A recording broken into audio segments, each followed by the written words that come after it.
Kampanye militer Umayyah ke Semenanjung Iberia, pertempuran Guadalete pertama. Pada awal abad ke-8 Masehi, perairan sisi barat Mediterania merupakan pemisah antara kekuasaan Umayyah dengan Visigoth. Kekhalifahan Umayyah saat itu dipimpin oleh Al-Walid bin Abdul Malik atau yang dikenal sebagai Khalifah Al-Walid pertama. Kekhalifahan Umayyah telah memastikan kekuasaan mereka atas sepanjang pesisir utara Afrika setelah menggusur pasukan Bizantium dari Kartago. Kampanye militer Umayyah terus bergerak hingga ke Maghribi, kawasan di ujung barat pesisir utara Afrika. Kawasan ini merupakan pesisir Samudra Atlantik, sebuah perairan yang pada masa tersebut menyimpan banyak misteri karena belum ada penjelajahan yang bergerak ke sisi barat Lautan Atlantik. Di daratan Eropa, pada sisi sebelah utara dari Selat Sempit yang kelak dikenal sebagai Selat Gibraltar, berdirilah kerajaan Visigoth. Saat itu, Visigoth dipimpin oleh raja yang terkenal bengis terhadap rakyatnya, Roderick. Kekuasaan Visigoth mencakup seluruh daratan di Semenanjung Iberia atau yang juga dikenal sebagai Andalusia. Invasi Umayyah ke daratan Andalusia hanya menunggu waktu dan momentum yang tepat. Pada tahun 711 Masehi atau 92 Hijriah, kapal-kapal yang mengangkut pasukan tempur telah bergerak dari Tangir menuju Semenanjung Iberia. Pasukan Umayyah dipimpin oleh Tariq bin Ziyad. Episode pertempuran di daratan Semenanjung Iberia ini akan menempatkan Tariq bin Ziyad sebagai salah satu legenda dalam sejarah militer klasik. Sumber-sumber sejarah militer abad pertengahan menyebutkan bahwa Tariq bin Ziyad membawa sekitar 12.000 personil. Namun, beberapa sumber juga menuliskan Tariq hanya membawa 7.000 personil. Invasi Umayyah ke daratan Iberia mendapatkan sekutu yang sangat penting, yaitu Julian, pemimpin Ceuta. Sebelumnya, Julian sempat terlibat kontak senjata melawan pasukan Umayyah dalam pertempuran memperebutkan Tangir. Pada gelombang invasi Umayyah tahun 682, Julian berhasil mempertahankan Tangir dari serbuan pasukan yang dipimpin Nafi bin Uqbah. Namun, kisaran tahun 709 Masehi, Julian gagal mempertahankan Tangir dari pasukan Musa bin Nusair. Dalam pasukan Musa, terdapat sosok perwira tangguh yang bernama Tariq bin Ziyad.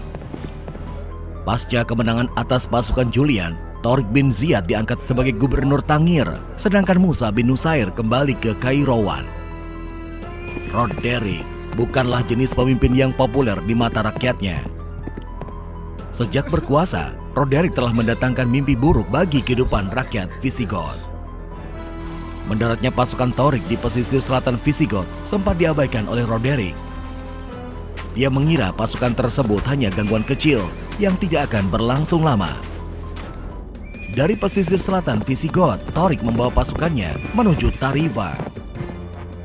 Kota ini sebelumnya sudah mengalami serbuan penjajakan dari pasukan Umayyah.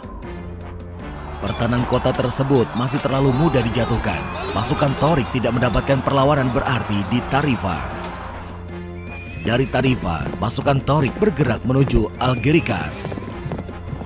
Pasukan Tariq masih bisa melenggang dengan mudah. Algeciras tidak memiliki pertahanan yang memadai. Roderick mulai menyadari bahwa serangan dari Tangir bukan aksi gangguan sementara seperti yang terjadi selama ini. Dia kemudian mengirimkan pasukan penjaga selatan yang dipimpin Theodomir. Pasukan Tariq bertemu dengan pasukan Theodomir di sisi selatan Visigoth. Tidak ada dokumentasi sejarah yang dengan jelas menyebut tempat bertemunya dua pasukan tersebut. Akhirnya, Tariq bin Ziyad beserta pasukannya mengalami pertempuran yang berat. Pertempuran ini akan menentukan gerak maju pasukan Umayyah. Namun, semangat tempur pasukan Theodomir tidak sebaik pasukan Tariq. Pertempuran yang menentukan itu berakhir dengan korban ribuan jiwa di pihak Visigoth. Sedangkan Theodomir masih sempat menyelamatkan diri pada detik-detik akhir pertempuran. Roderick menjadi gusar mendengar kekalahan Theodomir. Diperparah dengan kemampuan pasukan Tariq yang semakin dalam menembus wilayah Visigoth. Beberapa catatan sejarah mengatakan bahwa Roderick mengorganisir hingga 100.000 personil. Dokumentasi sejarah lainnya mencatat Roderick membawa sekitar 30.000 personil. Bagaimanapun juga, Jumlah personel yang dibawa Roderick jauh lebih besar dari keseluruhan pasukan Torik. Di pihak Roderick terdapat setidaknya 2.500 kavaleri. Di pihak Torik terdapat sekitar 1.900 kavaleri.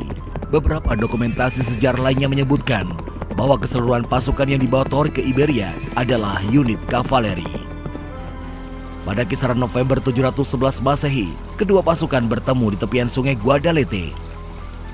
Hasil akhir dari pertempuran ini akan memberikan julukan kepada sungai Guadalete sebagai Sungai Darah. Kampanye militer Umayyah ke semenanjung Iberia, pertempuran Guadalete kedua. Membawa pasukan yang berkali-kali lipat melebihi pasukan Torik, Roderick sangat percaya diri akan memenangkan pertempuran dengan mudah. Roderick mendatangi pasukan Torik dengan membawa semua atribut kebesarannya, mahkota yang terbuat dari emas, dan baju kebesaran yang juga dipintal dengan emas. Penguasa Visigoth itu datang dengan duduk di atas singgasananya. 2 ekor bigal menarik singgasana tersebut. Didorong rasa percaya dirinya yang sangat tinggi, Roderick membawa tali temali yang dibawa khusus dengan menggunakan beberapa bigal. Dia akan menangkap pasukan Umayyah, mengikatnya, dan menjadikannya budak. Sedangkan di pihak pasukan Umayyah, Torik bin Ziyad mengatur strategi menyambut datangnya musuh yang kekuatannya berkali-kali lipat.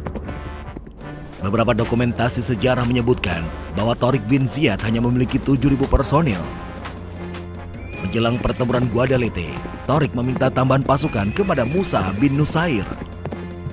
Permintaan tambahan pasukan itu direspon Musa bin Nusair dengan mengirimkan 5.000 personil yang dipimpin oleh Thorif bin Malik.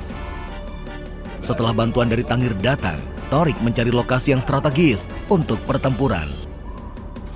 Sebuah lembah di sekitar sungai Guadalete yang terdapat gunung pada sisi kanan dan belakangnya. Di garis belakang pertempuran, pada sebuah jalan menuju lembah, Torik menempatkan 1 unit pasukan yang dipimpin oleh Thorif bin Malik. Bulan Juli 711, pada masa Iberia memasuki musim panas, 2 pasukan telah bertemu di tepian Guadalete. Dalam penanggalan kalender Hijriah, masa tersebut adalah bulan Ramadan tahun ke-92. Inilah pertempuran penentuan yang akan menentukan nasib semenanjung Iberia hingga 700 tahun berikutnya. Pertempuran dimulai dengan pertarungan unit kavaleri melawan kavaleri. Pertempuran yang secara teori militer klasik tidak akan mungkin dimenangkan oleh pasukan Umayyah. Sungai Guadalete seketika berubah menjadi merah. Mereka yang tewas dalam pertempuran segera hanyut di bawah aliran sungai. Dari peristiwa bersejarah inilah, Sungai Guadalete mendapatkan julukannya Rio de los Muertos, yang artinya Sungai Darah. Walaupun unggul dalam kuantitas, pasukan Visigoth tidak mampu berbuat banyak dalam pertempuran. Pasukan Visigoth diorganisir oleh Roderick dalam perjalanannya menghadang pasukan Torik. Sebagian besar dari mereka bukanlah prajurit terlatih, tetapi para petani yang selama ini tertekan oleh Roderick. Beberapa sumber sejarah menyebutkan bahwa pertempuran di Guadalete berlangsung hingga 8 hari lamanya. Pada masa awal pertempuran, Roderick langsung memerintahkan pasukannya mengambil inisiatif serangan. Roderick ingin segera mengakhiri pertempuran dengan memanfaatkan keunggulan kuantitas. Tapi kenyataan buruk harus dihadapi penguasa Visigoth. Hari demi hari pertempuran, dia melihat pasukannya menyusut secara cepat. Sedangkan di pihak pasukan Umayyah, mereka bertempur dengan disiplin formasi tempur. Torik bin Ziyad mengorganisir pasukannya dalam unit-unit yang bermanuver secara terencana. Situasi Roderick semakin runyam ketika pasukan sayap kanan yang dipimpin Sigebert meninggalkan medan pertempuran. Perwira tinggi Visigoth itu menyadari bahwa pertempuran tidak mungkin lagi mereka menangkan. Di tengah sengitnya pertempuran, 1 unit kavaleri Umayyah berhasil menemukan celah dan menerobos jantung pertahanan Visigoth. Keberhasilan unit kavaleri ini segera diikuti oleh pasukan infanteri. Visigoth dikejutkan oleh serangan tak terduga di jantung pertahanan. Serangan mendadak di pusat pertahanan itu membuat pasukan Visigoth kehilangan formasi tempur. Menilai situasi pertempuran semakin buruk, Roderick menerima kenyataan bahwa dia harus secepatnya meninggalkan Guadalete. Torik bin Ziyad tidak membiarkan Roderick lolos dari pertempuran. Dengan membawa beberapa personel kavaleri, Thorik mengejar Roderick. Dalam waktu singkat, Thorik berhasil menyergap rombongan Roderick. Penyergapan itu berlanjut dengan duel dua pemimpin tertinggi. Roderick mengalami nasib yang sama dengan puluhan ribu pasukannya. Mayatnya hanyut di aliran sungai Guadalete. Dokumentasi sejarah menyebutkan bahwa pasukan Umayyah kehilangan sekitar 3.000 personel di Guadalete. Di pihak pasukan Visigoth, mereka kehilangan sebagian besar personel, para perwira tinggi, bangsawan, dan pemimpin mereka, Roderick. Pertempuran Guadalete menghabisi sebagian besar sumber daya militer Visigoth. Dengan kemenangan tersebut, penaklukan seluruh semenanjung Iberia telah terbuka lebar.